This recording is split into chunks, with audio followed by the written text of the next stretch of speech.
All right. Here we are, back again for one more round. Sorry,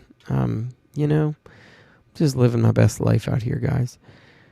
Chapter 10 of Part 2 of Introduction to the Devout Life on morning prayer.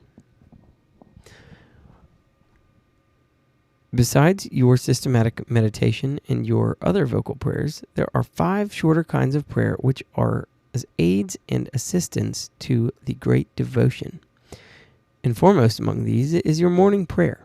As a general preparation for all the day's work, it should be made in this way. First, thank God and adore Him for His grace which has kept you safely through the night, and if in anything you have offended against Him, ask forgiveness. Second, call to mind that the day now beginning is given you in order that you may work for eternity, and make a steadfast resolution to use this day for that end. Man, that is good. Sorry. 3, consider beforehand what occupations, duties, and occasions are likely this day to enable you to serve God, what temptations to offend Him, either by vanity, anger, etc., may arise, and make a fervent resolution to use all means of serving Him in confirming your own piety, as also to avoid and resist whatever might hinder your salvation and God's glory. Nor is it enough to make such a resolution, you must also prepare to carry it into effect. Thus, if you foresee having to meet someone who is hot-tempered and irritable, you must not merely resolve to guard your own temper, but you must consider by what gentle words to conciliate him. If you know you will see some sick person, consider how best to minister, comfort him, and so on. 4th, next, humble yourself before God, confessing that of yourself you could carry out nothing that you have planned, either in avoiding evil or seeking good.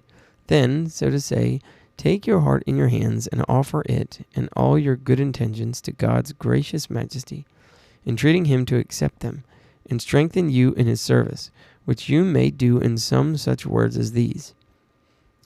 Lord, I lay before Thee my weak heart, which Thou dost fill with good desires. Thou know that I am unable to bring the same to good effect, unless Thou dost bless and prosper them. And therefore, O loving Father, I entreat of Thee to help me by the merits and passions of Thy dear Son, to whose honor I would devote this day and my whole life. All these acts should be made briefly and heartily before you leave your room, if possible, so that all the coming work of the day may be prospered with God's blessing. But anyhow, my daughter, I entreat you never to omit them. Man. Oh, man, this is good. That's so good. I love number 2. I thought he said there were 5 of them. I'm silly. Nope, he does say 5 shorter kinds. But I feel like there were only... No, the 5th is all these things should be done before you leave your room. Like the first thing you do when you get up in the morning is like make sure your knees hit the floor and thank God for this day. Number 2 really hit me. There's a line in the Brothers Karamazov. I'm not Russian. Don't quote me on the pronunciation of that name. But it says, I am going to live for eternity and I'll accept nothing less. Or something to that effect. It's very similar to that, depending on the translation. And this just struck me. Like, this day is beginning and given to you in order that you may work for eternity. Like eternity. Forever and ever and ever. There's a quote St. Francis de Sales has. It's like, the world would have you believe that heaven is out of your reach, but heaven is nearer than you think. Press on boldly, dear friend. I might be mixing that up. I'm not the best quoter of things. I'm really good at paraphrasing. Actually, I'm probably mediocre at paraphrasing. But St. Francis de Sales did say that particular thing that I just paraphrased. And it's eternity, like forever and ever. Every day that we have is a gift that we can either use for good, and it's like James chapter 2, like our faith without works is dead. So our faith should be transforming our works into good things. And those good things lead to eternity, or those bad things also lead to eternity. So whatever this day looks like for you, is it playing in your favor, or is it walking us to hell? Man, like that, those things are, I'm like, death does not scare me, but hell kind of does. Like eternity, forever, like the worst things ever, forever and ever and ever. Like there is no, like, and it's not that God is sending us there because he's a jerk. It's because we choose them. Oh, man, but so good. So good. So good. Let's see. I also really like the part, like,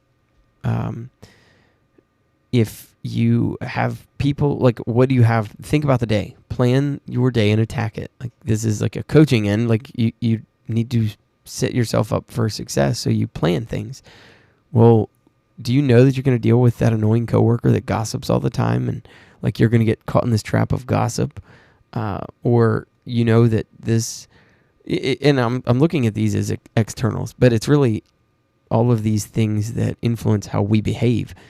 We know that when so-and-so says, "Oh my gosh, did you see that?" And you're like tempted to say, "Yeah, that was ridiculous. I can't believe that person just did that." Like, that is a temptation towards gossip. So we know if this person says this, okay, what can I do instead of like joining in on this? And I'm very guilty of this. It's very easy to get caught up in this sort of thing because, you know, you might not even start out thinking that you're gonna like go down this rabbit hole. It might start out as like a nice, kind thing that gets said about somebody, and then it just takes one little thought of, yeah, but that one time they said or did, you know, whatever, like fill in the blank. Know your pitfalls, like the idea of a castle that is being besieged by an enemy. Like we're talking medieval times here.